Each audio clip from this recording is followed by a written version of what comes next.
Brazil just had the first round of its historic election on October 2nd. That's Sunday. Widely watched election across the world. We'll be talking about this in this episode of Mapping Faultlines.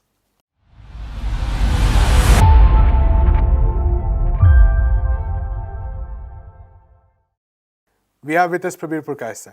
So Prabir, a widely watched election, like I said, it was expected that Lula da Silva, the former president who's making a powerful comeback after being persecuted for many years, it was expected that he might just edge through and win in the first round itself. He did lead, of course, but did not achieve that victory many of his supporters were looking for. And we also have Jair Bolsonaro, the incumbent president, who did much stronger than expected. Now, I know that we don't make predictions on this show, especially about elections or wars for that matter. But what are your first thoughts regarding some of these, these two developments, specifically Lula's lead as well as the more than expected showing by Bolsonaro? Well, let's look at the numbers first, because I think that makes sense. If we go by the exit polls, the Lula was supposed to have got 48% votes, and Bolsonaro was supposed to have got about 38% votes. So that was the prediction. Compared to that, Lula hasn't done anything different. He's still got 48% of the votes, but Bolsonaro has done about 5% better than that. So the shortfall in terms of the expectation is that Bolsonaro has done a lot better than the exit poll indicated, and therefore Lula did not go over the 50% mark, which people thought he might, that since he was so close, people might say, okay, he's already very close, let's tip him over the top. That didn't happen. Now, these exit poll figures are not different from what the poll predictions were even earlier, that Bolsonaro was trailing behind by maybe about 8 to 10% at certain point, and Lula was very close to 50%. So Bolsonaro seems to have done better than what the expectations were, either in the earlier polls, the opinion polls, or in the exit polls. And while Lula's numbers have remained steady, they didn't go over from 48% to 50%, which would have given him a first round victory. And therefore, it would have meant that there would have been no second election. There would have been no runoff elections. The other part of this election is that if you look at not just the presidential poll, but how have the candidates fared in the Senate and other chamber, which is there in Brazil, also the governor's elections. What we find is in the governor's elections, for example, Sao Paulo, the left was supposed to do quite a bit better. It didn't. It trailed the right. The right seems to have picked up more seats in the elections to the Congress than what was expected. So it does appear the right has done better than what was expected. And that doesn't just include Bolsonaro's election, his figures, but also the figures across the country of the right who are contesting for governors, Congress, etc. So given all of that, yes, hope there is a good chance that Lula will maintain his lead and the runoff will go over the top, beat Bolsonaro, but it's become a much closer election and therefore more difficult to predict. The question is, why was the Bolsonaro vote underestimated? And is there a pattern that the right-wing votes tends to get underestimated? For example, like the Trump vote, if you remember the Hillary Clinton elections, all the exit polls said Hillary Clinton is winning when Trump really won the election. So is there a confirmation bias? Is there a voting bias in terms of the exit poll that the right wing does not really declare what it is going to do? Is there a shame factor involved, as people argued that a lot of people are ashamed to vote for Trump and therefore did not say who they were voting for? So it's not clear why. Or is the confirmation bias that the exit pollsters themselves do not go to the sections who might represent a different constituency, and they really overpoll the kind of people they are, and therefore there is a bias in terms of the sample itself. These are open questions. We don't know to what extent these are true or not true. All we can say at the moment is that, yes, Lula seems to be better off than Bolsonaro. He's leading by 5% votes over Bolsonaro. And if there is a 7% vote which has gone to the centrist candidates, it does appear that the centrist candidates might, question mark, might actually endorse Lula, and therefore he will go over the top. Even now, Bolsonaro has a 7% gap to make up. Lula has a 2% gap to make up to go over the top. So yes, looking at these numbers, Lula seems to be much closer.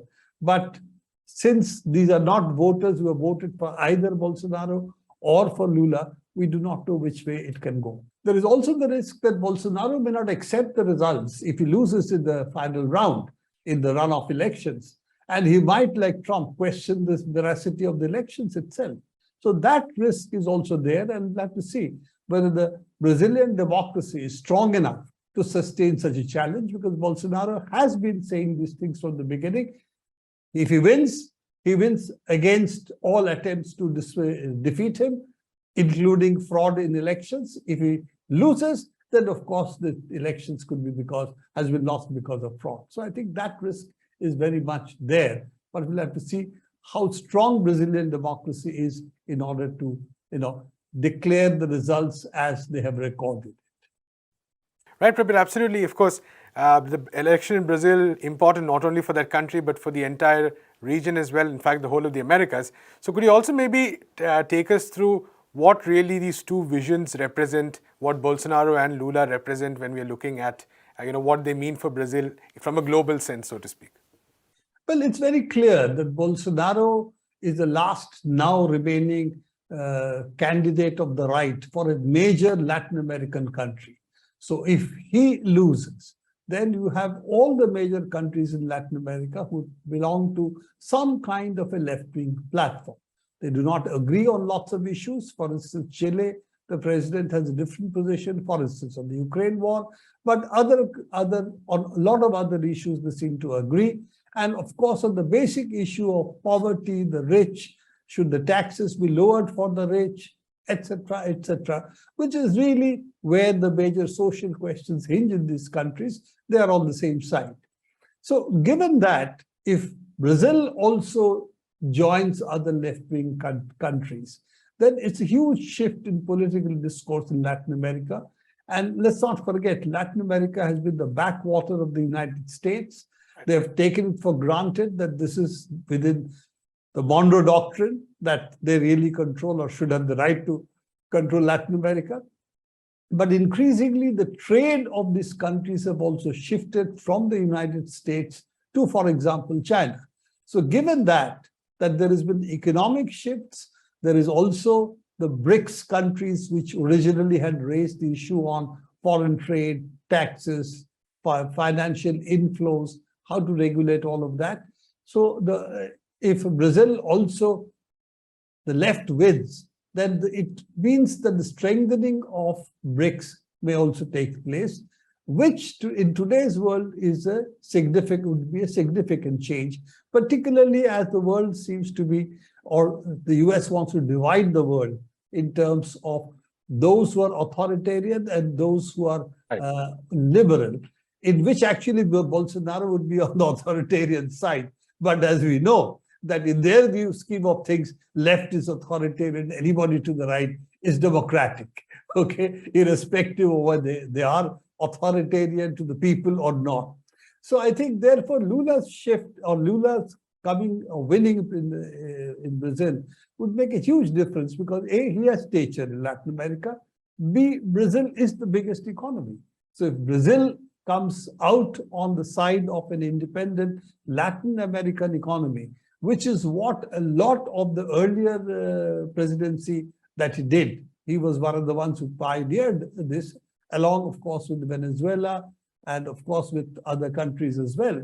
But he was a very important element in this. Since he has come, if he comes back, then I think this is something which would really disturb the United States, particularly at a point of time when it is fighting Russia with economic sanctions, and it is fighting China on the issue of not only Taiwan, but also sanctions on technology sanctions. So energy sanctions in Russia, technology sanctions in China. So therefore, Latin America becomes a very sensitive issue for the United States because till now they've taken it for granted. And they're increasingly finding that their writ is not going to run in Latin America that easily. Even if Bolsonaro wins, there would be the other countries which have already defected, so to say, from the Monroe Doctrine. So that's already there. But Brazil makes a huge difference. Of course, it is also true that Bolsonaro is a little difficult for them to publicly endorse, given that they talk about authoritarianism as a main threat. And there's no way they can cover up the fact that Bolsonaro is an authoritarian and is a very divisive figure. Thank you so much, Prabir, for talking to us. We'll be discussing many similar issues in future episodes of Mapping Faultlines. Until then, keep watching NewsClick.